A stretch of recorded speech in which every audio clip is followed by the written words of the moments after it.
Did you just kill me? Wait. Roll this. Oh, wait, the head broke. Wow, we're off to a great start. I'm laughing too. I broke Michael. I forgive you for breaking me. Literally, your head rolled.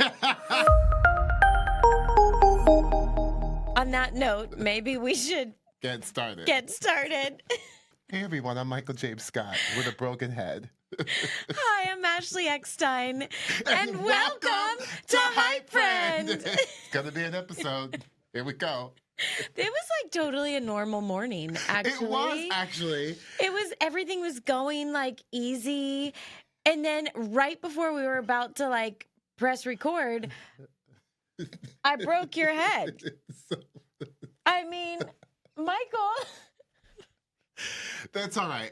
It's all good. The broken head it's okay. We're okay. I think we're okay.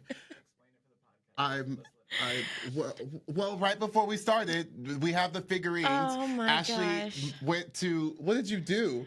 Did you move it? She went to okay. move our little figurines. She has a little Lego Ahsoka. Yes, I'm very excited. Today we're going to be talking all about Lego Star Wars Rebuild the Galaxy, Pieces of the Past, Yay! and BrickHead Ahsoka.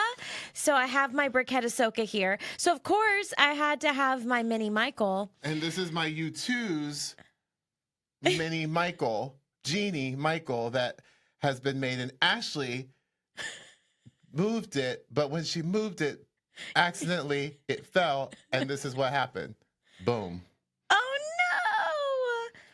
no! You're headless. It's okay. It's okay. But I'm not going to even try to put it back. No, because no. That's what happened. It is okay. We move on. We move on. You lose your head. You know what? That happens all the time. I feel like I lose my head all the time. And it's Hype Friends. It's Hype Friends who put my head back on and keep me going. Come right? on, turn it into, yes. Come on, I can Ashley pivot, Michael. I can pivot. That was very nice.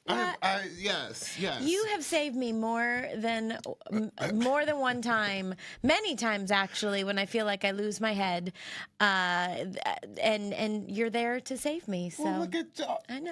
Oh, that's very nice. Well, we're gonna get into see. We're back.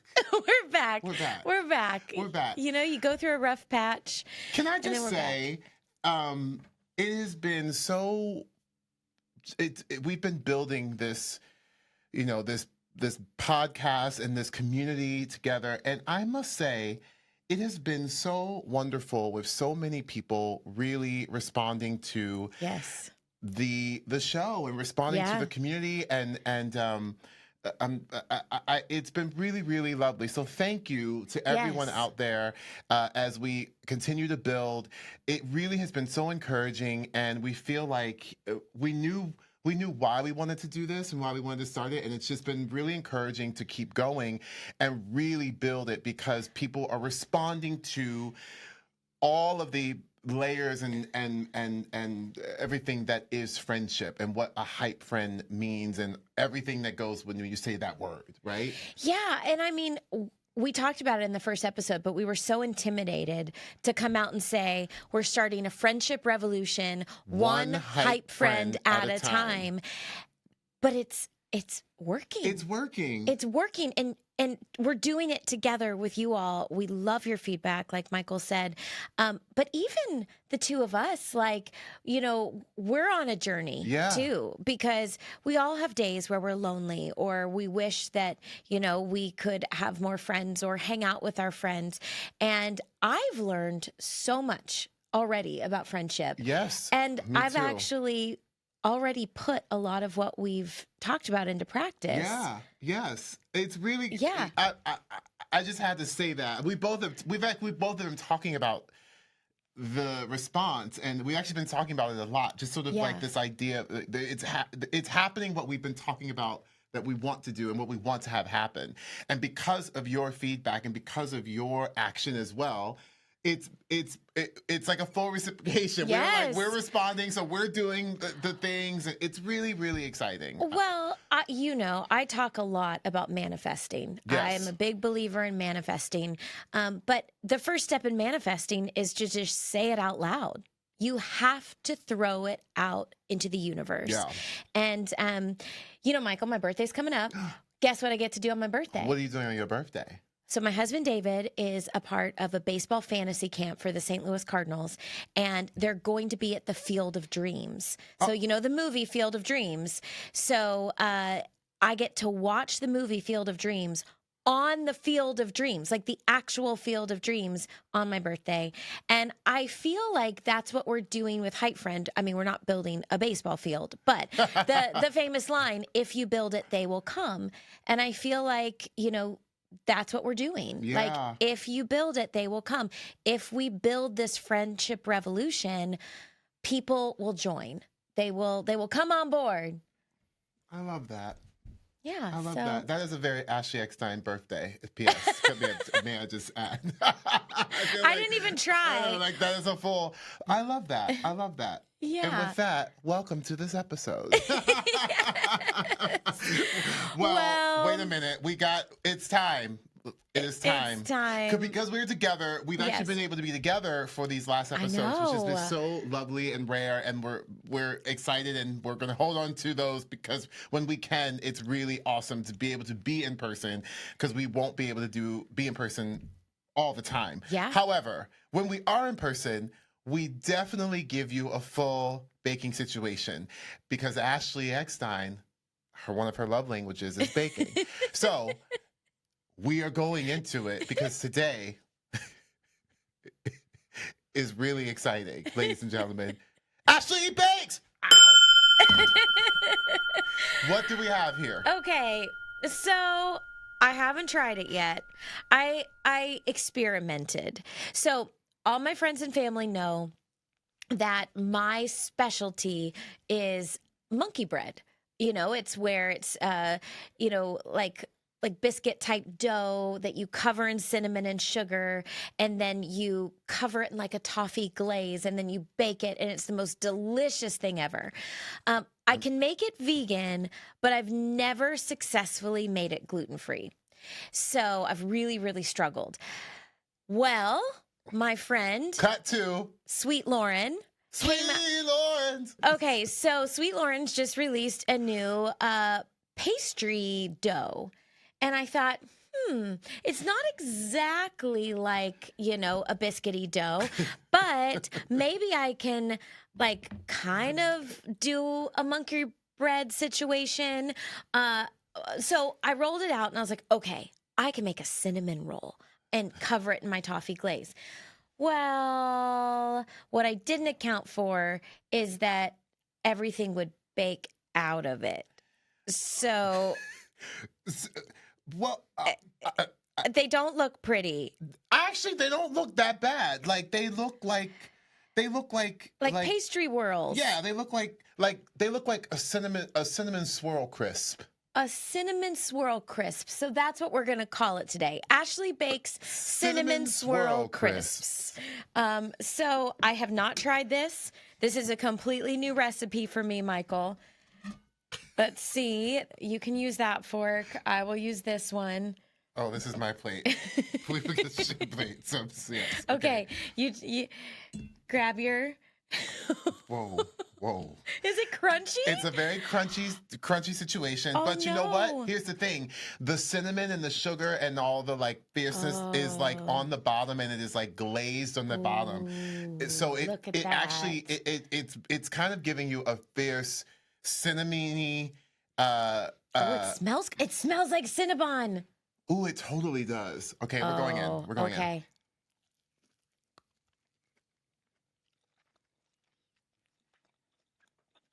Oh. Wait. Oh. I'm not mad at it. I am not mad. Wow. Sweet Lauren. Whoa. I think I just invented a new recipe for you. A cinnamon swirl crisp. I am not mad. I'm not mad at it. This is Ashley baked. She baked it real good. Ashley baked. Bacon Ashley. I still need to bake something with bacon. But you know what? It's not heavy. I'm good with that. I am good with that. Actually, it's just a a happy accident that you It's did totally a happy accident. that. But I'm telling you, it really, really works because at the bottom is this gooey, cinnamony, buttery yumminess that has stuck to the bottom, and so you kind of flip it over, and then there's like that sort of like cinnamony sticky. But give it. Oh my gosh! Boom! I'm so into this. I think after the last episode with my pie soup or my soup pie, You really did it, girl. It's awesome. That was awesome. That was a oh my gosh, very exciting Ashley Bake section. that's not bad. Oh, not Okay, bad. Not good. I'm really happy with that because I promise you, after my last disaster of a bake, I thought about it like before I went to bed at night, and I was so upset. I knew she would. I was like, oh God, she's gonna be in a full tizzy over this. Is gonna be a thing for her. So I knew that was going to happen, but it is okay because look at what just happened. You just gave us cinnamon crisps swirl. Fierceness. Goodness. Yes. I keep looking over and I just see Michael's head. Y'all, my head is literally, I'm just like, there it is. Oh my gosh, but that's all right. Okay. Well, that's a hype. So okay, let's that's get a in, hype. that's, Yay. Yeah, so let's get into some hypes and gripes. Boom. Hyping and griping. Griping and hyping. Hyping and griping. Hypes. Y'all, did you just hear the end of that, like my voice? Like, I'm not quite warmed up yet. Listen, I'm getting very vulnerable and singing for you without any kind of warm up of anything. So we are welcome. Okay, so this hypes and gripes, obviously, but Yes. but before we have some hypes and gripes for you today. But so Ashley has a great idea. She had a great idea when we decided to let's just ask our community about their hypes and gripes. Yes. And so we did a call. We did a call out to the community, and you all responded in the most amazing way. We got some amazing responses, Yes. and a lot of responses. A lot. So we thought we would share some of those responses before we share our hypes and gripes because there are so many, and so we're gonna bring them back. I feel like we should bring some back throughout some of the episodes, but let's share some today because I feel like Yes. there's some great ones out there. So I am personally loving this one because today we're celebrating Lego Star Wars Rebuild the Galaxy Pieces of the Past, which premieres on Disney Plus September 19th. Yes! And I'm voicing BrickHead Ahsoka. Oh my gosh. She's a brick head. That's awesome. Well, let's see. Jedi Knight CJ said, hype. Lego Star Wars Rebuild the Galaxy Pieces of the Past premieres on Disney Plus in 20 days. Gripe. Lego Star Wars Rebuild the Galaxy Pieces of the Past premieres on Disney Plus in 20 days. Crying emoji. Well, CJ, I have good news for you. It's less than 20 days now. It's so soon. So it's coming soon, September 19th. We don't have that much longer to wait, but thank you for your hype and your gripe.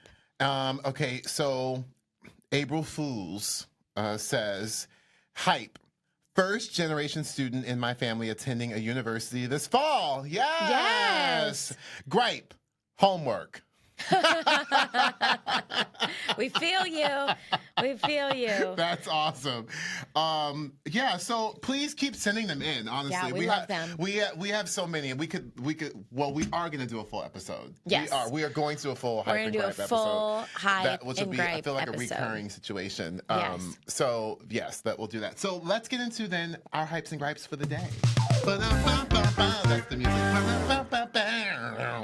You're like a one-man band. Listen, You really are. sometimes you just gotta. That's when I grew up. I basically was just a one-man band, and my parents didn't know what to do with me, so I just decided to just make up music and stuff in the room.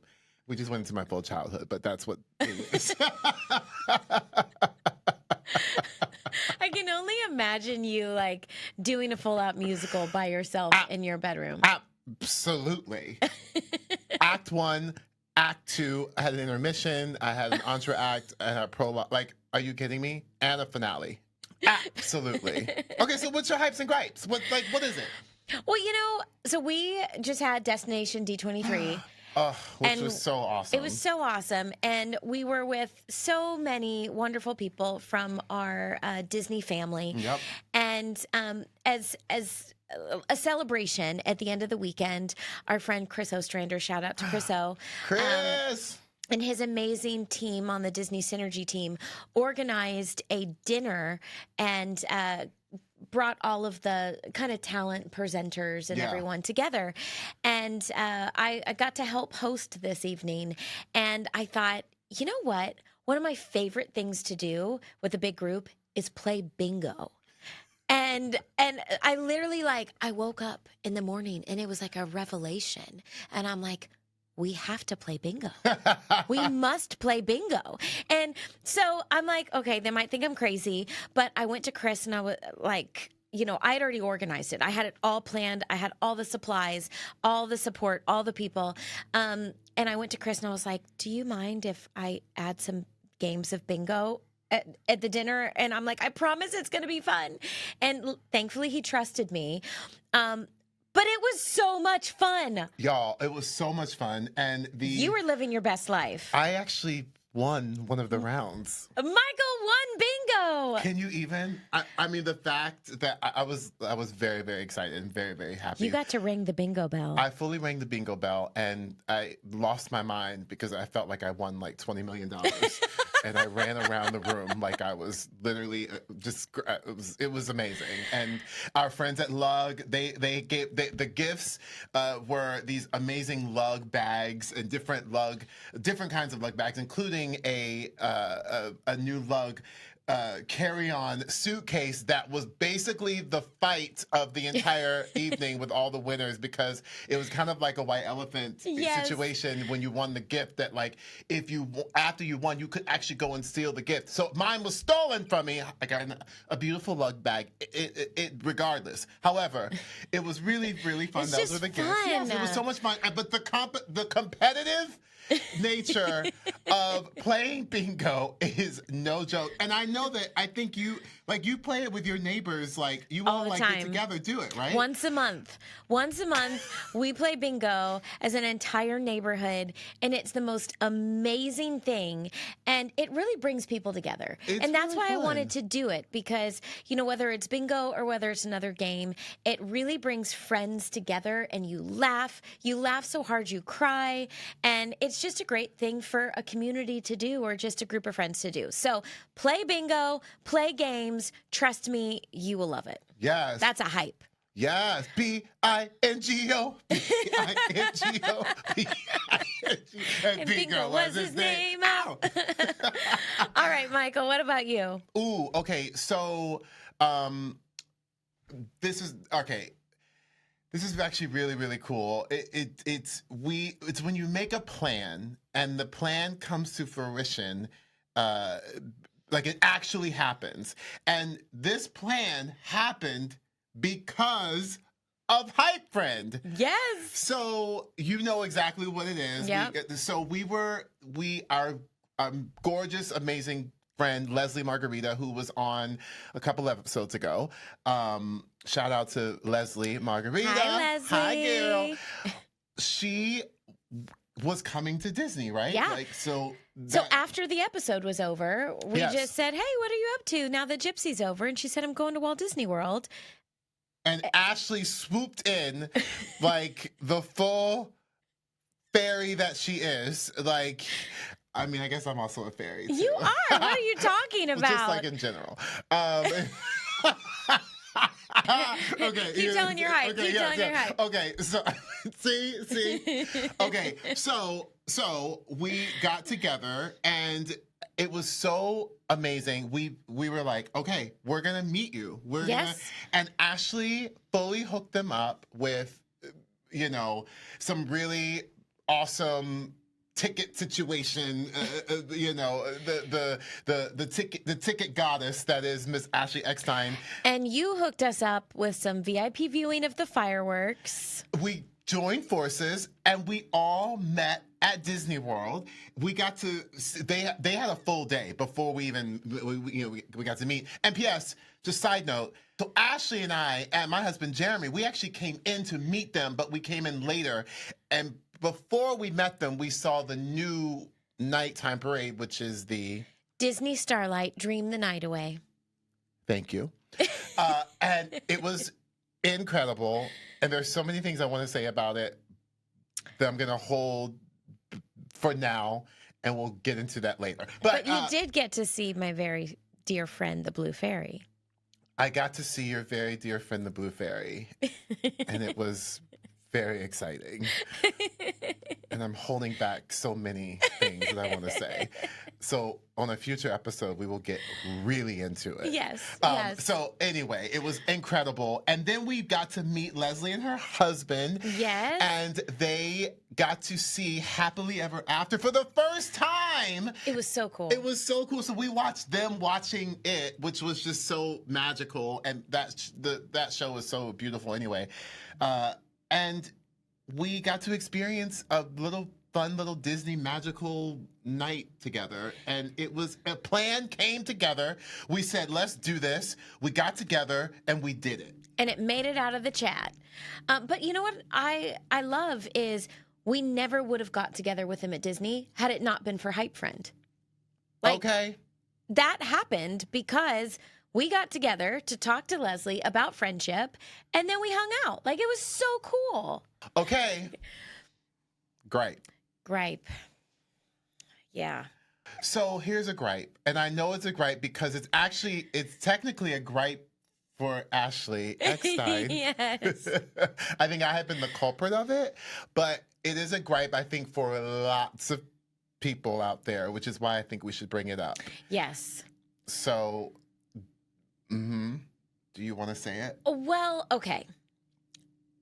Are you, and this is a question for everyone listening, are you a person that gets annoyed to hear someone chewing? Like, does it really bother you? Does it really affect you? Does it make you angry? Do you have like an actual misophonia reaction? There's a real, it's called misophonia. I only know this because tell them why. My husband has misophonia. Misophonia is a real situation. It's a real thing. It's a real thing. I do not have misophonia, but for those of you out there who have it, it is a real thing. So I've come to understand it because my husband it actually has it. It is when I don't know the actual definition, but it's basically sounds when you are eating, right? Yeah. Like like the eating sounds. And it came to light on Valentine's Day. Ladies and gentlemen, it came to light on Valentine's Day. We had been dating for a year at that point, over a year. It was an amazing dinner, okay? And I guess I was doing what I just, confessed when I was a little child, making noises and making musicals in my own room. But I was doing that, I guess, with my food. And literally in the middle of dinner, my husband was like, okay, I'm only saying this to you because I really like you a lot. And if I don't say it to you, I don't know how it's going to have to continue. You have to chew with your mouth closed. A hush fell over Jerusalem. And I was like, oh my God. What do you mean? I have to chew with my mouth closed. He was like, you have to chew with your mouth closed. Up to this point in my entire life, I don't think I ever really knew that I that you did that with my mouth open, I guess.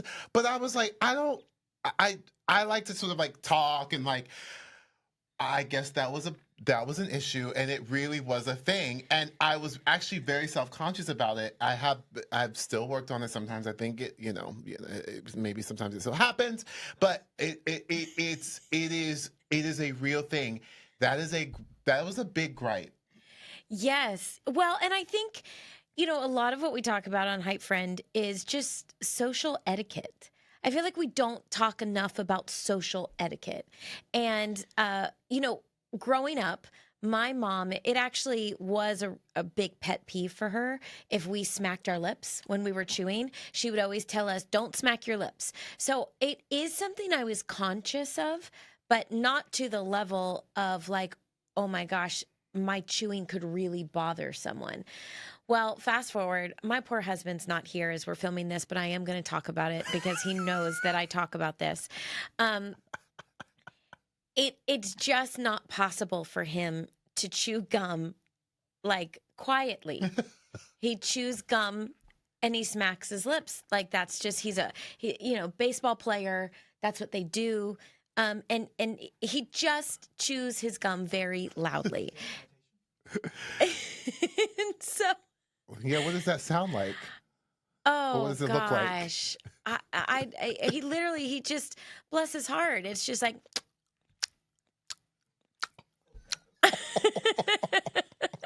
and so I have to say, when you're in love, like I didn't even notice. I never noticed until he got to stand on a float in the Rose Bowl parade. Oh. And he's on national television and he's chewing gum. Neither one of us thought that he should spit out his gum. I never realized that he was smacking his lips. And somebody noticed and called him out on social media. Literally on social media, they were like, come on, you couldn't spit out your gum before you got on the float. I mean, he was mortified. I was mortified. We didn't even notice, but that made me conscious of it ever since. And I tell David all the time, I'm like, if you can't figure out how to chew your gum quietly, then you have to spit it out. Like you can't go into public places and chew your gum like that. It's rude. And, especially now that I've met your husband and I'm somewhere in between, like I am conscious of it, but not always like about how loud I'm chewing.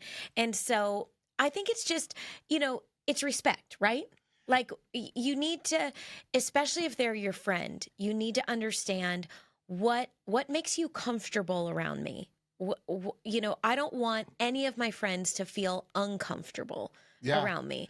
And so that's why I tell my husband, David, I'm like, I carry a tissue around with me before we walk into public places. And I'm like, spit your gum out. Because if you can't chew quietly, then you can't chew your gum at all. But I think that's just a lesson that we all need to remember. And it is a gripe. It's just like, it's just think about others. And if it makes them really uncomfortable, then just don't do it. And just being honest. That's being honest. Being honest with your friend, your partner. Like you just, it's D all of the above. Let us know, actually. I want to know if you're one of those people that can't stand chewing or smacking of the lips, or if it doesn't bother you. Yeah. I'm curious. Where do you sit on that? What's the scale? Yeah, what's the scale? Yeah. The chewing scale. I'm curious. I think it's like 50-50. I think 50% of people don't care, 50% can't stand it. I actually think it's a little, I feel like it's more. Oh. Because the reason why I say that only is because I've talked about this like before with like in a hangout session with some people, and everyone was like, "Oh my God, I hate that. Oh my God." And I was like, "Oh, like whoa." So I actually think it's more. So I'm We're curious. Yeah. Let us know. Okay. All right. So we get into some good gossip. The good gossip. Okay, so I have a good gossip story today. Okay. Unfortunately, it's not for good reason. You shared that earlier this year you lost Miss Chloe. Yes, we lost our 11-year-old French bulldog, little Miss Chloe Felicia Chanel Merrifield. Yes. I am so sorry for your loss still, because pets are part of your family. They are. And my dad and my mom, but specifically my dad, lost his dog Cooper recently. And he adopted Cooper. Cooper, I don't know if anyone knows the movie Lady and the Tramp, but Cooper was a tramp. He was just that dog that, you know, he was a rescue. He was a rescue, and he was definitely a little stinker. You know, when they adopted him, he needed some love because he had been traumatized. We don't know what he had been through, but he had been traumatized, and we just, you know, my dad just really felt a connection with him and just wanted to help him. And Cooper tested that love, let me tell you what. But my dad just loved him. And Cooper eventually just became the sweetest dog and is a member of our family. And so it was very sad to lose Cooper. But on the day that my dad had to put Cooper down, he got an email from the Farmer's Dog. And, you know, the Farmer's Dog, the company, they send dog food, really great quality dog food. We used the Farmer's Dog, yeah. And, you know, it was just the timing of it all. It's like he puts Cooper down and then unfortunately gets a message that Cooper's food from the Farmer's Dog is shipping out. And so my dad had to call them to say, hey, unfortunately, my dog passed away. I'm going to need to cancel the shipment. And not only did they give their condolences over the phone, but they sent him a written note, like sending their condolences, sending their sympathies. But it didn't stop there. Then they sent him a plant. They sent him a plant with another note saying, we are so sorry for your loss. We're so sorry that you lost Cooper.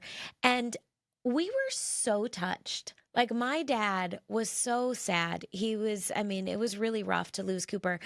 And that meant so much to him to get that plant from the Farmer's Dog. And they didn't do it for any other reason than to say, I'm sorry. They didn't say, hey, share this with your friends, post about it. You know, they didn't say, hey, come back when you get another dog. It had nothing to do with marketing. It truly had to do with, you just lost your dog and we are so sorry. They might be losing a customer. My dad doesn't know if he's going to get another dog. But they just sent him a plant to say, I'm sorry.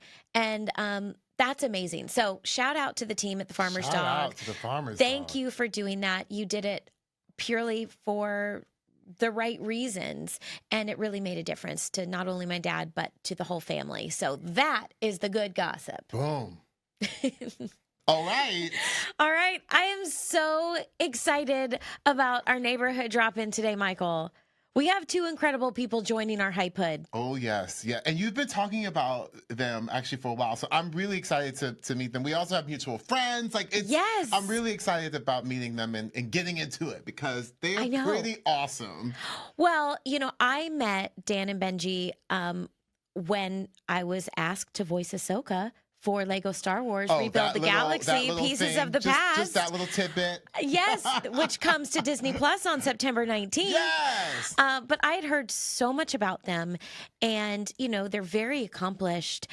But when I met them, I instantly felt like I was meeting just two friends that I had known forever. Okay. They are so genuinely nice and kind, and I can't wait for you now to be friends with them too. All right, writers, producers, and possibly actual superheroes. Today's guests have written for Mutant Turtles, Creepy and Kooky Families, and the world's most famous Electric Mouse. Their credits include Pokémon, Detective Pikachu, Teenage Mutant Ninja Turtles, Mutant Mayhem, The Addams Family 2. On TV, they've left their mark on Central Park, One Day at a Time, Super Fun Night, The Tick, and, as Ashley said, a very exciting upcoming project. Oh, Lego Star Wars Rebuild the Galaxy, Pieces of the Past. Basically, they're the guys who can make a line hilarious, a moment heartfelt, and a world unforgettable. It's the unstoppable writing duo, Dan Hernandez and Benji Samit. Hey, yo! Well, hello. Hi, Dan. What an intro. I'm awake Hi. now. You're here in Los Angeles. I'm up. I'm ready. I'm hype. I'm ready. Well, we are here to hype you up. Well, thank you so much for joining us. I meant every word I said. From the moment I met you, both of you are just such bright lights. You can tell that you're fans. You can tell that you love what you do. And I just felt so at ease. Literally, the second I met you both, and your friendship just is evident. Like, everyone, it's so funny. They kind of do this with us. They're like Ashley and MJS. When I hear people talk about you, it's Dan and Benji, Dan and Benji. So since HypeFriend, it's all about friendship. We want to know, when did Dan and Benji become Dan and Benji? Like, take us back. How did y'all meet? And when did you decide that you were going to do this together? I mean, it was a pretty instantaneous pairing, and like any great twosome, we have a meet cute story that is, we met in college actually. We went to Brown, and we did a lot of theater there. Yes. And come on, theater kids. Yep, definitely. Yeah, Definitely. I did a lot of acting. I was in Bat Boy the musical, and Benji was doing the tech for Bat Boy at that time. And Oh my then gosh. I was in. We did it, theater kids. Yes. So, we were legit theater kids. I mean, Benji's degree is But it was actually in always theater, as a matter of fact. Yeah, I have a theater degree, proudly. And we were always, for the first couple years of college, we never actually spoke. Like, it was always like, I was in one show while he was in another. I was in the tech booth while he was doing this or that. And so, but we had a lot of mutual friends, and it was like, we would hear stories about Dan, or he would hear stories about Benji. And we didn't actually wind up like talking to each other on the same show until like our junior year of college. Really? Wow. Yeah. Wow. Well, we had agreed to help out a friend in a black box theater show in the student-run theater, which was great. But there was a decision made to flood the black box theater with a pool of water as part of this show. It was It set was in your the swamp. classic, student-run theater college decisions of just like, Seemed like a good well, idea at the time. the show takes place in the swamps of Florida, so let's just like put down a tarp and fill it with water. And But that what sounds like my baking in the kitchen. It sounds like it a good was, idea. I am sure that your baking in the kitchen was probably better thought out than this like what ultimately proved to be a very costly decision, because what happened was the water was left to be still, and so it started growing algae, and it attracted bugs, and it started to rot the floor of the theater. Shocking that 19 and 20-year-olds did not anticipate this, but At Brown University. Yeah, at Brown So University. it was the time to strike the set, which is when you like take everything down. Michael, of course, knows, but it was like, okay, we're gonna strike the set, and I just looked at this pool of water, and I was like, no, I'm not gonna be a part of that. I have to hide instead. I have to run Dan was away. like, I'm gonna go help Benji in the tech No, booth. no. That is not accurate. I was like, I was only thinking of myself. I literally was like, where can I hide that they won't look for me? No, but And then I saw the that was lighting your booth, excuse. Yes. and I thought, I know what I'll do. I'll hide in the lighting booth Oh and try my to gosh. wait this out until this like fetid water is gone. And I walked in, and who should be already hiding in the lighting booth? Well, I was the tech guy, so I had things to wrap up in there. There Uh-huh. was a lot of CDs to catalog, and Oh This my is gosh. amazing. So I love how other people's poor decisions brought you together. That is very true in this case. And we had not exchanged any conversation throughout this entire process. We had made eye contact quite a few times, but this was actually the first time that we eye contact, just as if to say, like, what did we get ourselves into? This is crazy. And then not to say, I love everyone involved in the project. We had a ton of friends, that we made doing it, but that was just too much for me. And actually a funny story is, years later, we had a job interview on a show, and we told the same story because they'd asked how we met. And the showrunner of that job was like, oh, So you didn't strike the set. That's really interesting. And we did not get the job. So he was like, huh, that really tells me something about you. We're like, I guess it does. I guess you were right. I guess he was in fact right that it did tell him something about us. That's how you're going to run the show. That's how we're going to run the show. So, well, Dan, there's so no judgment here. In fact, I think that is just fate. My takeaway from this is it was your destiny for this pool to go very, very wrong, and for the two of you to meet in the booth. I agree completely. And, it was like we were in there for a couple hours and became, I think we grabbed one of the pizzas. And the pizzas that were, in fact, for people that were helping. But yeah, so I guess pizzas, and we just maybe that guy was right. The tech booth needed a pizza. And so we got a pizza, and we hung out and talked and realized we had so much in common. And then I think pretty, not long after that, like one of our first like friend dates, outings, it was going to see a little movie, Revenge of the Sith, called Revenge of the Sith, opening night, and so that really dates this. This was like 20 years ago, a little more now. And yeah, the rest is history. In fact, I got mostly, not to brag, but I got straight A's in college, except with one exception. Hey, hype yourself which was the night that the night before Revenge of the Sith was coming out. I decided it would be a good idea to simultaneously study for an English final and for Star Wars Revenge of the Sith. So I was watching all of the prequels while pretending to study for this English final, and it was the only class I didn't get an A in because I was studying for Revenge of the Sith, which ultimately did prove to be the more significant thing in my life to study for. I was going to say, I think that was the wisest choice because look where it brought you now.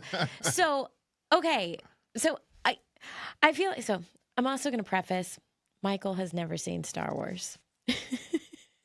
But you've heard of it, right? I have heard of it. I have heard of it. And the way that she just outed me just like right now, like I feel like I am like I'm like, whoa. You know what? I actually think it's good. I will not name the cast member who had also not seen Star Wars on Rebuild the Galaxy, but that person, I actually realized I was happy that person had not seen Star Wars because Rebuild the Galaxy was their frame of reference for all Star Wars, and I said, "This is what people love. No, this is it. Don't worry about the rest. This is all you need. It's fine." So I was saying the same to you. Just watch Rebuild the Galaxy and Piece of the Past, and you'll have everything that you need. Okay, so that's my first Star Wars situation. Okay. I love that. Because everyone asks, like, what's the first thing you saw? What's your origin story? So what, Dan and Benji, what I wanted to ask is, I think y'all know being a Star Wars fan, that can instantly bond you.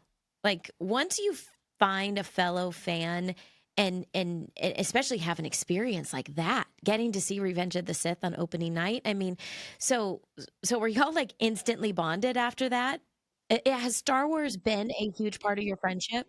Absolutely. Yes. And we're back from the era where not everyone was a Star Wars fan. That's for sure.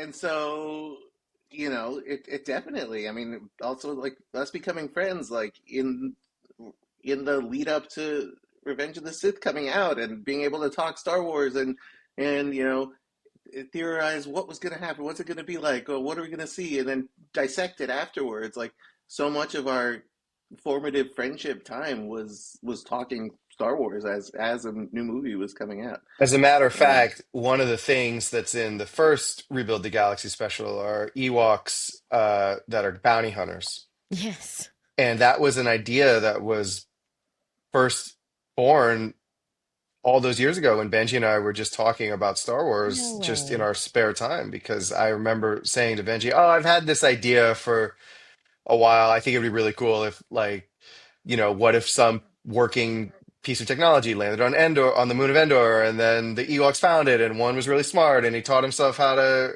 fly the ship, and now that idea like when the Darth Jar Jar like theory first became viral. I mean, we spent so many hours and like way too many hours discussing that in detail and dissecting it and talking through it. And so then when this show, came into our laps and we had this opportunity, like I think moment one, we were like, oh my God, we can do Darth Jar Jar. Like we can finally do all these weird things that we for years we've said like it'd be fun to do a Star Wars show about a nerf herder.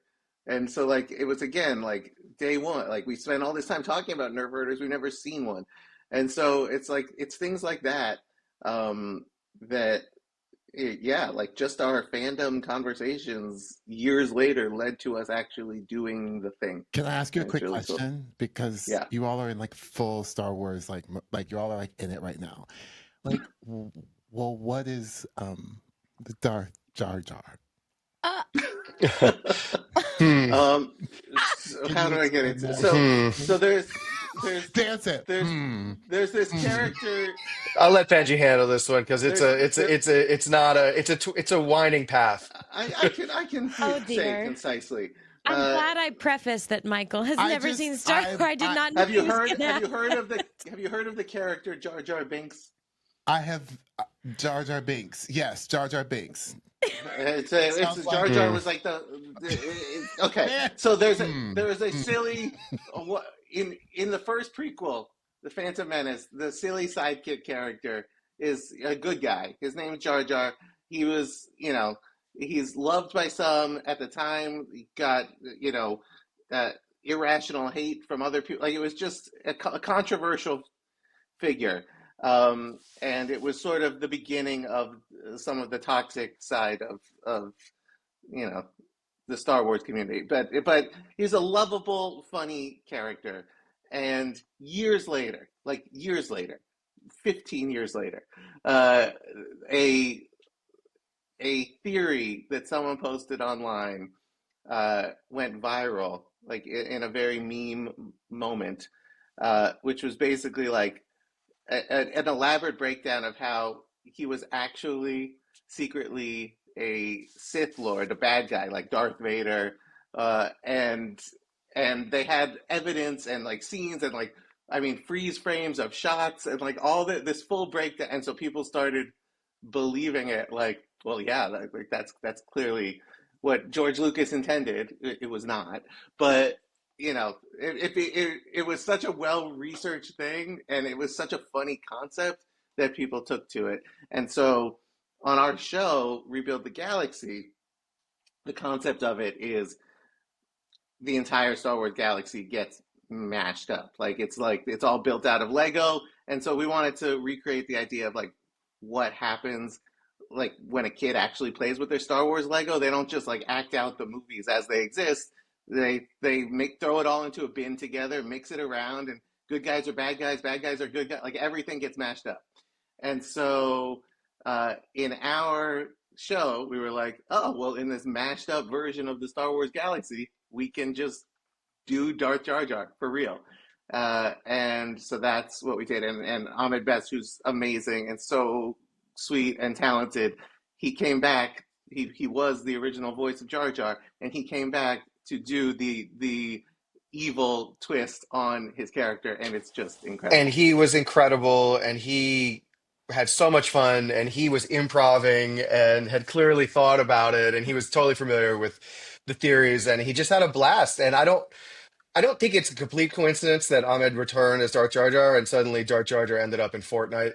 Like these are like I really do think that we as fans and maybe as a society have now been able to look back on his performance and realize how incredible it was. And I don't even think I could fully appreciate it until I saw him in the booth doing it, in the recording booth. And I really just saw the physicalization and the choices and the mastery of craft. He was the first like CGI movie character. And so much came after that, and now everyone's used to that. But he was really the pioneer. He invented it. He invented a lot of the techniques, how to act. And if you watch the Light and Magic documentary, you realize it wasn't just that, he was doing the fight choreography for a lot of the movie. It was an incredible experience to get to work with him and to bring Darth Jar Jar, this thing that seemed impossible that would ever be on any screen, is now a real thing that Yeah. you can buy the Lego figure, and it's pretty amazing. Well, That's amazing. thank you for indulging. That was kind of an amazing lesson that I got to hear from both Dan and Benji. I mean, that's kind of amazing. I'm actually so glad you asked that question because, that's the thing. We've talked about this on a previous episode. I'm joking with Michael, but I am the opposite. When someone comes up and they tell me, "Oh, I've never seen Star Wars," or "I just started watching it," I instantly say, "Oh my gosh, that's so exciting. Well, welcome. I'm so excited for you. I can't wait for you to watch it all." There's no gatekeeping here. Fandom there's always an open door, and it's such an incredible community, and that's what people need right now, whether you've been in it your entire life or whether you just watch Lego Star Wars Rebuild the Galaxy, which is going to be my first one. And my husband's going to laugh. I'm going to just keep going around. I'm like, "Hey, Darth Jar Jar," like Darth Jar. That's exciting. That's Like, exciting. I mean, it feels like it's like a new, like Darth Jar Jar Jones. Do you know what I mean? Like, that's my new character, Jar Jar Jones. That's my new. Well, has a ring to it. I like it. One thing you need to know is that Michael's husband Jeremy is also our producer. He's behind the scenes. He is a massive Star Wars fan. He is also a director, writer like yourselves, but he was born on May 4th. Like, he is a massive Star Wars fan. So it's the real deal then. Yes. Well, listen, my kid's first Star Wars was Lego Star Wars, which is also one of the reasons that we wanted to do this show and to get involved in any way that we could with this this galaxy. And I completely agree, Ashley. Like, I get excited when people have not seen Star Wars, because I feel like there's a gift that the universe has for them that they can unwrap anytime that they want. Yes. I love yes. So I want to go back to the friendship angle, though, because you told us how you met, and which is an incredible story, but becoming friends and then becoming partners in work is a completely different thing. And I want to be real about it for a second. Michael and I, and even his husband Jeremy, and even my husband David, we had many talks before we started this podcast, because Michael and I go way back to high school. We met in 1996. So we like to say HypeFriend was established in 1996. And don't let her fool you. She's a theater kid as well. Oh, I'm a theater kid. I'm still a theater kid. She's full theater kid. But, going from friends to then saying, "Hey, let's do something together. Let's work together." We had a lot of conversations, and you have to be open and honest and transparent and say, "This is how I like to work. How do you like to work?" So how did you go from friends to now being the Dan and Benji that we all know? It's really interesting. It kind of, for us, just happened with very little of that conversation. I think because we became friends. We were theater kids doing theater in college, and so immediately upon being friends, we were doing theater together. Like that. We were working together, like the way all college theater friends are working together. Yeah. And so our friendship started as working together type of friendship, and then it really became intense during our senior year at Brown. Sort of what Brown has in Brown Theater, it's like sort of like a de facto thesis. It's not technically a thesis, but 10 people are chosen to write and perform their own hour-long solo show, and it's like the culmination project. And when you're in this solo performance class, they sort of pair you up with one other person who's doing a solo show, so you don't go like completely insane. Like you just, someone to spot you, and you help them, and you kind of direct them, and they direct you, and you give each other notes and stuff. And this was right when we were becoming better and better friends, so we kind of like it was like a tiered Some would argue that we rigged the vote. ranking. We rigged the vote. We made sure that we would get Some would paired off. argue that we used math against everyone else in the class to rank our choices in such a way that we could only be paired with each other. We But ensured that we would be paired up. And then it was, I mean, it was a very intensive process of like 6 months of, hours every day working on these two shows, like That's awesome. creatively working specifically together. writing together extensively for Writing 6 months. together Like and shaping each other's shows together, and like most of these these team ups like wanted to murder each other by the end of this process, because it's just so much time with another person. But we were having the time of our lives. And so, we do these shows and then we graduate and we don't want to stop being creative together, And so, it was a little complicated. I grew up in LA. So for me, it was as simple as moving back in at my mom's house when I first came back to LA. Dan, it was a slightly more circuitous path to get to LA. yeah, I'm from Fort Lauderdale, Florida, really from Coral Springs, Florida, Yes, and Florida boy. through and through. And so while I was always interested in writing TV and movies, I didn't really understand how one did that, and it sort of felt very far away from what felt possible coming from South Florida. But when I met Benji, who is from Los Angeles and had a more robust understanding of how people actually did that, and he sort of encouraged us to really think about it and to say there is a path that we can try to attempt, and it's not going to be easy, but we should try. And that was super exciting to me. At the time, I was acting actually in New York and writing fiction and plays mostly. And he said, well, you should sell out. And I said, I think someone has to pay you before you can sell out, but I'll try. And so we spent, I mean, at first it was very like, Dan was in New York, I think mainly because his wife or his girlfriend at the time, now wife, was in med school there. And so, but at the beginning of a writing career, you don't need to be anywhere in particular. Like we just wrote via email. And like one of us would write a draft, send it to the other. We'd email it back and forth, and we'd just a lot of texting. Or at that time, like it was like Google like GChat. IMing. IMing each other ideas and this and that, and so then we started having scripts and we were having fun doing it, and then slowly, getting an agent and a manager and people reading the scripts and getting meetings. And, then I was living at Benji's mom's house. Dan would come crash at my mom's house for a few weeks and then a few months. And then I think Dan's last year living in New York, he was in LA with me more than he was in New York. In the 20 plus years that we've been friends and collaborators, because it's basically hand in hand, we've never had a big argument ever. That's amazing. That is, yes.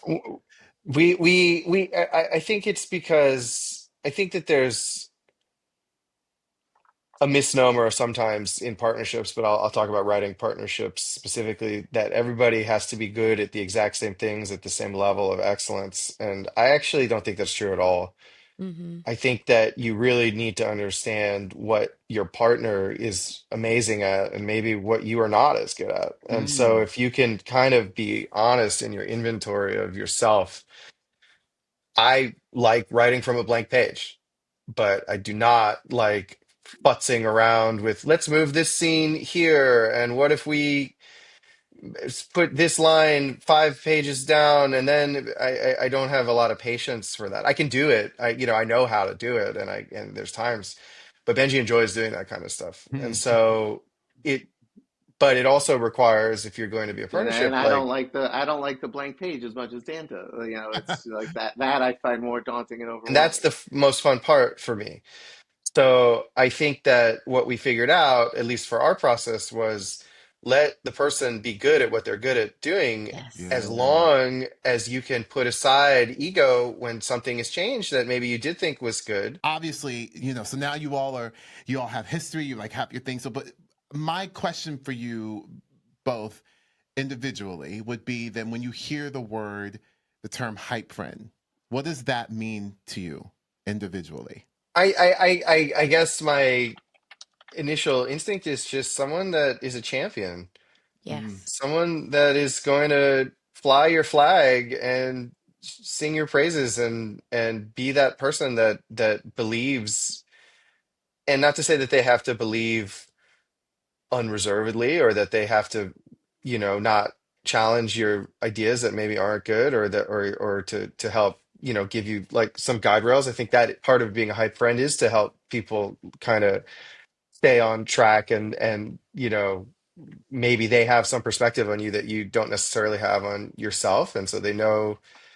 But to me, it really is that person that is going to say what you're doing has worth and you should really Mm. do it. And that doesn't just mean a creative thing, right? Like, I mean, of course, we tend to talk in these sort of abstract creative terms because we're writers and producers and things like that. But that could apply to anything. That could apply to being a mom or a dad. That could be apply to, making a career change, moving out of a city, big life decisions. And you need that person that is just going to say, I believe in you, and even if you go about it the wrong way, the reasons that you're doing this, or the reasons that are in your heart for trying to attempt something, are real, and you shouldn't ignore those things. So to me, that's a hype friend, other than a hyperspeed, which was also the other. Yes. Yeah, that which is a Star Wars thing. I know. Sorry, Mike. But Hyperspeed. All right. Okay. Jar Jar, hyperspeed. Okay. Yeah. those are two big ones. So you're doing well today. Thank you. Well, I mean, I couldn't agree with you more, Dan. Everything you said, it's just right on. It's just right on, and a champion. just a Like, yeah, champion yeah, I for love sure. it. Benji, what about you? I mean, I agree with a lot of that, and what I am immediately thinking about is like where, like I just talked about how similar Dan and I are in like major ways and how important those similarities are. But now, this is now leading me to think of like the major differences. And like one of the extreme differences, like Dan and I have opposite personalities. Like exact, like our Myers-Briggs are the exact opposite letters. Like we don't have a single Wow. overlap.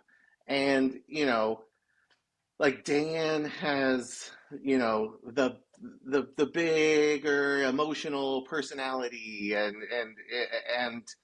and that definitely gets me out of my comfort zone and pushes me to do things that I definitely wouldn't do, and talk to people, and all that stuff. Like definitely he hypes me up with that energy, Mm.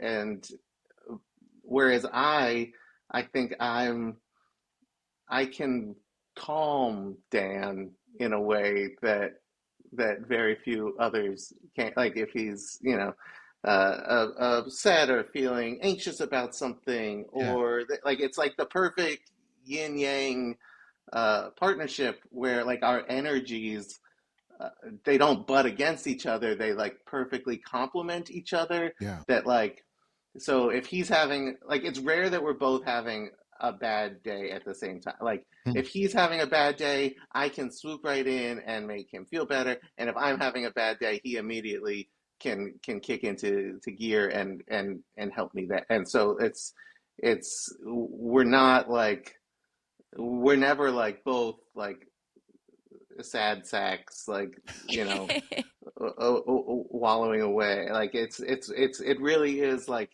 the energy flows back and forth between us, and I think that's a big part of it. Like, yeah, like it's there's something symbiotic about us where, and it's like, much to, sometimes our wives' annoyance, I think, because like we are we are a bit codependent. Like it's you can't not be when you have such a like our lives are so connected. Not only are we each other's best friend, but like our entire professional career and like self-worth is tied up in the other person. Like we are one entity and we have to be and we have to think and feel that way. And so it's, you know, it's like the it's like best friendship plus where it's like you never there's no break. Like it's not like, you know, we know some writing teams where like they work great together and they get along great, but then they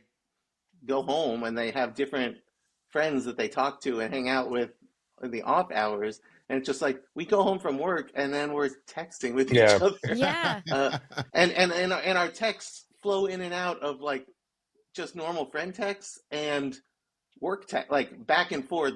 Like it would be impossible for anyone else to like read our message and also like texting about 4 different projects we're working on in the same conversation.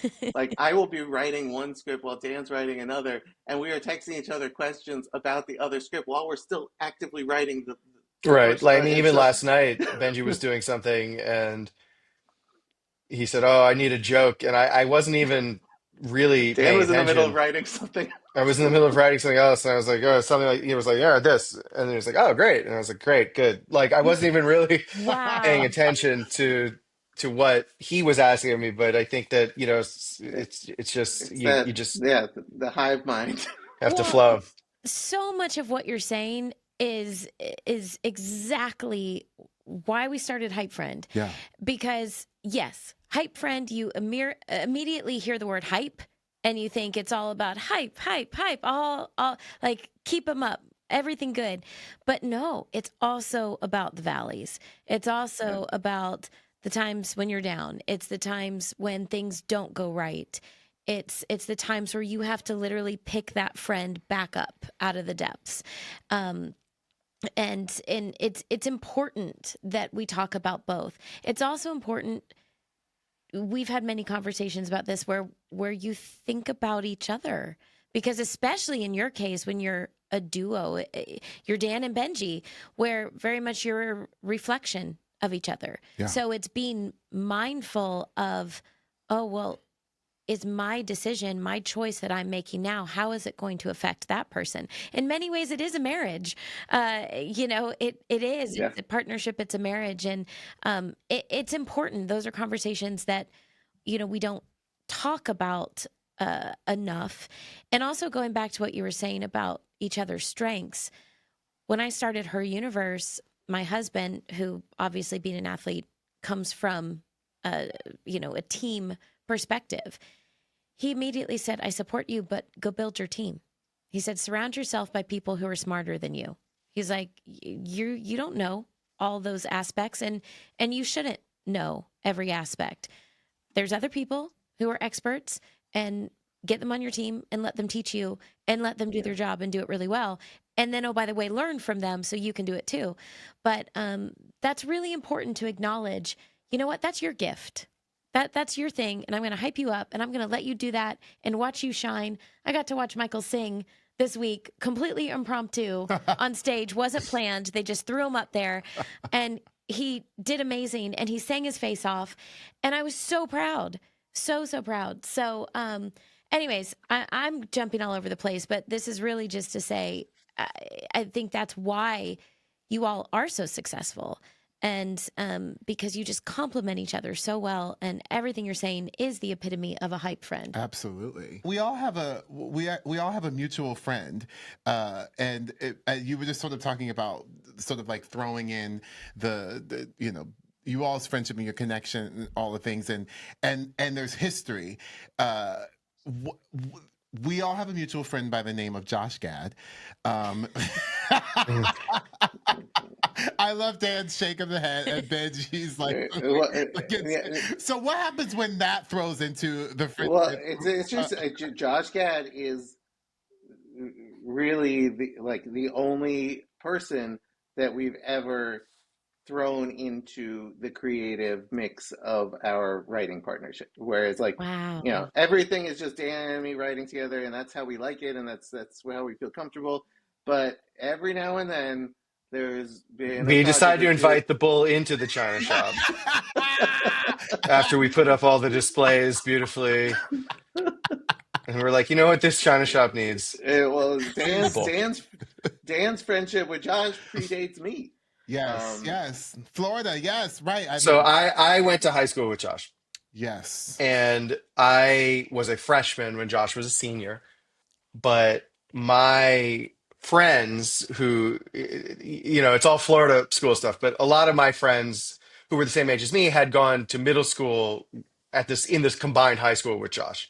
So they were better friends with Josh coming into that, including my girlfriend, now wife at the time, because we've been dating since we were 17. Oh, wow. So Wow. my wife, Megan, and Josh were very close, and one of my other great friends, Sam, you know, they're like best friends. So I was friendly with Josh in high school, but I didn't know him that well because I was just like a little baby freshman. But I can say that Josh in South Florida was famous from the time that he was about 15, because not just for, I mean, literally our Being Josh. production of Guys and Dolls. I wasn't in this one because I couldn't get a ride home on the bus that day, but my wife was in it, and it went to the Broward Center for the Performing Arts, our high school Yes. production Wow. of Guys and Dolls. And a huge reason for that is that Josh was one of the stars, as well as Seth Gable, who went on to be an Yep. incredible actor in his own right, and you know, was on Nip Tuck and you know, a bunch of, you know, Dirty Sexy Money. So we had like these two professional actors, you know, in our high school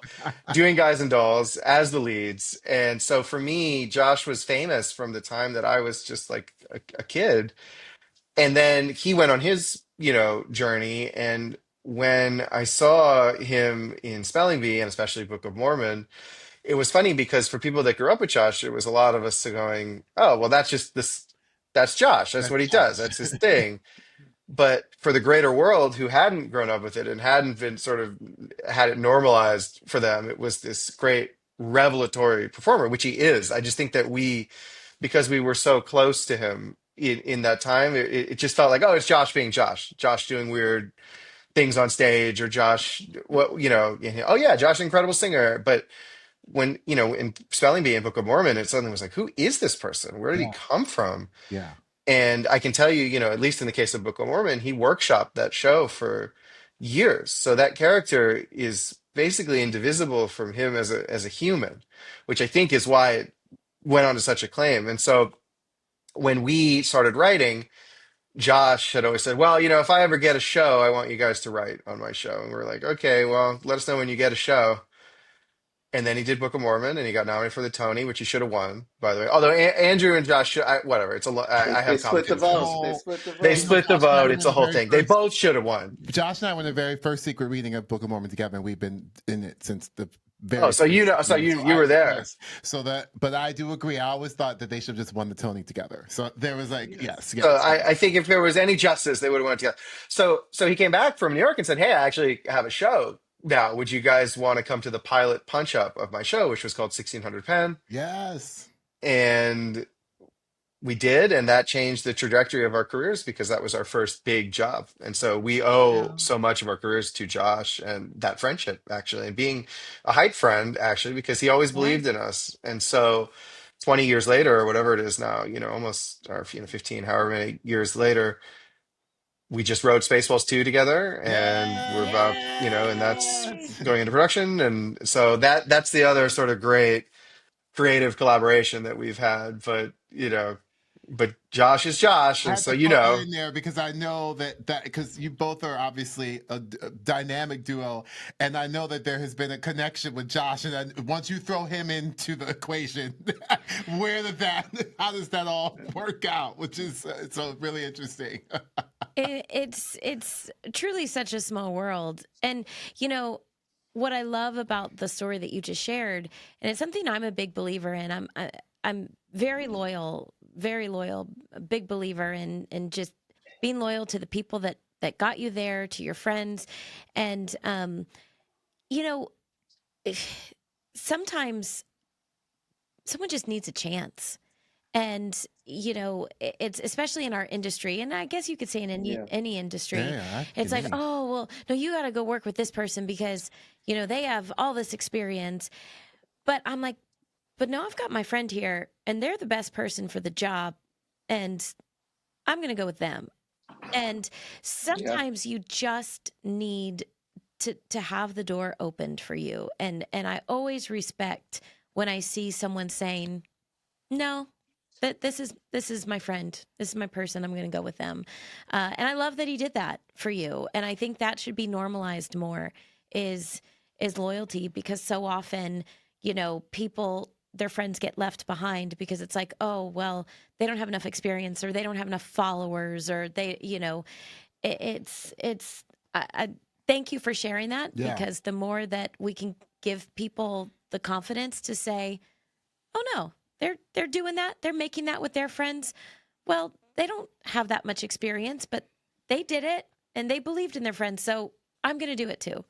I think it's important. I've always felt like it's important to be honest about our origin story, because it's not everyone's path to success, or whatever version of success that you achieve, is you can't really replicate it if you're another person. It's Totally. all totally bespoke, totally unique. Benji and I were working on our writing for, many years, and we had, like I said, we had come close on so many shows: 30 Rock, The Office, Parks and Rec, American Dad, Oh, Community, over and over, being like, maybe this one, maybe this one, maybe this one. And so we were the ones that knew that we had sort of been putting in the preparation. But that preparation also had to meet luck, which is Josh was my friend from high school, and you can't really account for that in your life. It's just a thing that was true. And so those two things had to intersect, but he also had to believe in us enough to know, like, hey, they've been knocking on the door of Right. this Well, and thing. the flip side of that is, uh, 1600 Pen was an NBC show, and a bunch of the shows that we had almost gotten jobs on were NBC shows. So the NBC execs knew about us. So when Josh put us forward, it wasn't like we were like if we were just some random people, the network would have maybe vetoed it or been like, we don't know who that. But like when Josh is suddenly saying, no, no, pick these guys, and the network is like, oh, we know them, we like them, they almost got a job on another. Like it was really just like all the stars aligning, Yeah.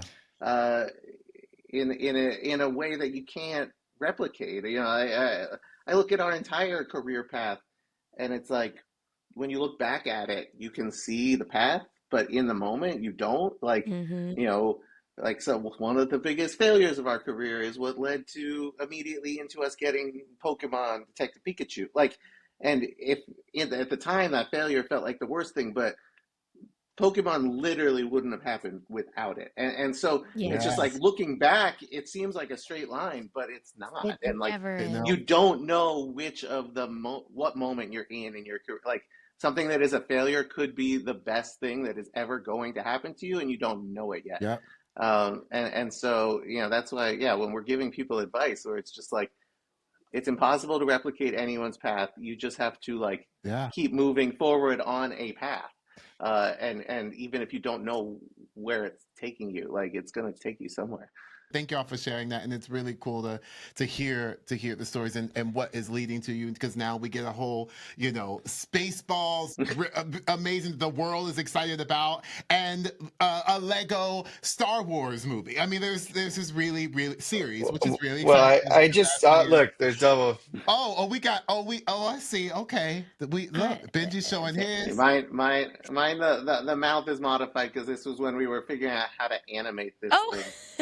I was playing around with it and sending some clips to our director Chris, and so so I need to fix the mouth. Well, I have to Uh, say that I loved Rebuild season one, or part one, but uh, having Ashley join the cast is what made the whole thing complete. It oh, really was. It's really a career defining moment for us, and it was oh, such gosh. a it's just a real dream. It was just a real dream, and it was everything that we hoped. So we're so glad that this friendship was born. So Oh, I don't thank know. you. So through this, like again, through the twists and turns of the galaxy. I'm glad you didn't walk out of that audition. You know, Thank you. That's Thank you. Thank you awesome. for your kind words. The feeling is beyond mutual. It had been a couple years since I had stepped in Ahsoka's boots. And so to have the opportunity that you guys gave me, I'm forever grateful. She shared that. I remember we talked about that. You were how awesome these two were, Yes. and the energy of it all, like what that was to you. So I have a question. I know, trust me, if anyone knows how top secret things are with Star Wars, it's me. So I am not asking you questions you can answer. But it does have to be intimidating a little bit to write for Ahsoka, because she's been so developed over so many years. But I have to say that you nailed it. And what you nailed about it is you captured her heart. And without giving anything away, that's what I've been telling fans, is that yes, BrickHead Ahsoka might look a little different than Clone Wars Ahsoka or Rebels Ahsoka, but you captured her heart. And that is Ahsoka. Ahsoka is pure heart. She's pure kindness. She's pure light. That is her strength and her power. Tell us, with what you can, why should our entire HypeFriend community watch Lego Star Wars Rebuild the Galaxy Pieces of the Past to hype you up and to hype everyone up? Is that the longest title? Do we know yet? it's a little it's a bit of a mouthful, Okay, I but was just curious, like where we are, like with like the long titles, like where that fits in. I feel like it's a fairly long one. But I mean, why should people watch it? I mean, first of all, if anyone who watched uh, the first set of episodes of Rebuild the Galaxy and enjoyed that, that was us dipping our toes into mashing up the Star Wars universe and having fun playing with it like it's Lego. But we sort of with this one, Pieces of the Past, we took it to the next level and then some, of just like, we were just like, all right, if we gotta go bigger and uh wilder with what we do, and like really leave no stone unturned in the entire Star Wars universe. So just fill it with, just have the fun of playing with every toy in the entire Star Wars galaxy. No matter which era of the fandom. We've got Ben Schwartz is playing Jackson, who's a character from the original Yes. Marvel Star Wars comics in The internet's losing their mind. 1977. Yeah, and so like that's for like, I mean, it doesn't get much more of an obscure Star Wars reference than that. He's never appeared in TV or film before. He's just been a comic book character, and or going to, like, how do BrickHeads fit into a mini, like, we've never seen BrickHeads in Lego content before, like acting alongside minifigs, and we just really went for it with this one and had so much fun making it. And I think that fun hopefully comes through to everyone watching. Is just like, you just want like pure fun. Well, y'all got the non-watching Star Wars man excited about watching the Star Wars situation. great, we did it. Okay, we did it. Let's go. I can't wait to report back.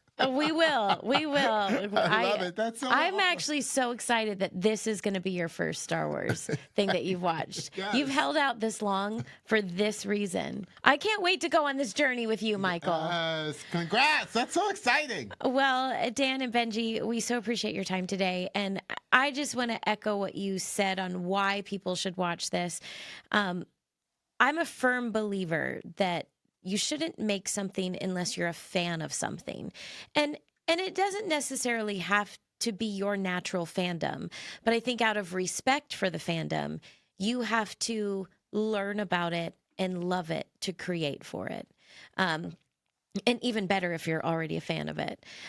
So the fact that you all are two massive Star Wars fans, Lego Star Wars, Rebuild the Galaxy, Pieces of the Past. See, I can only say it as one long title.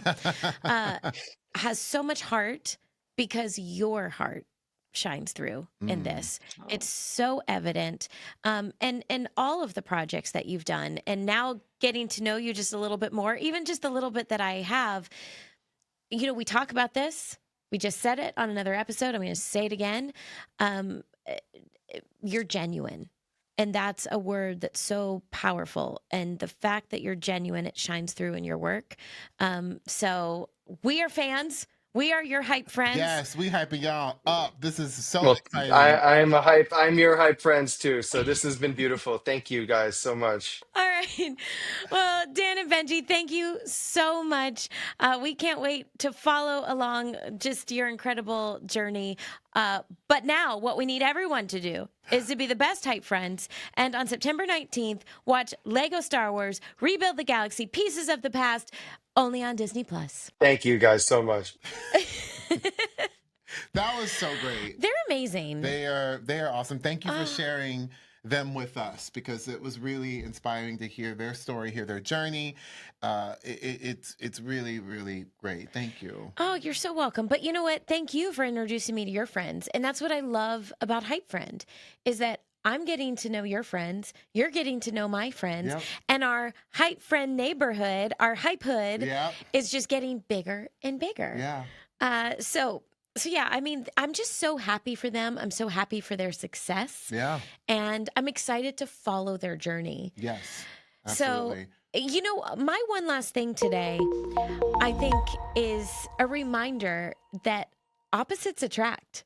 You know, I think it's interesting that they describe themselves as yin and yang, and that they scored completely opposite from one another on the Myers-Briggs personality scale. Yeah. And I think oftentimes, you know, we try to seek out people that are so similar to us. It's like, well, I need to find someone that has, you know, my similarities and all the things that we have in common.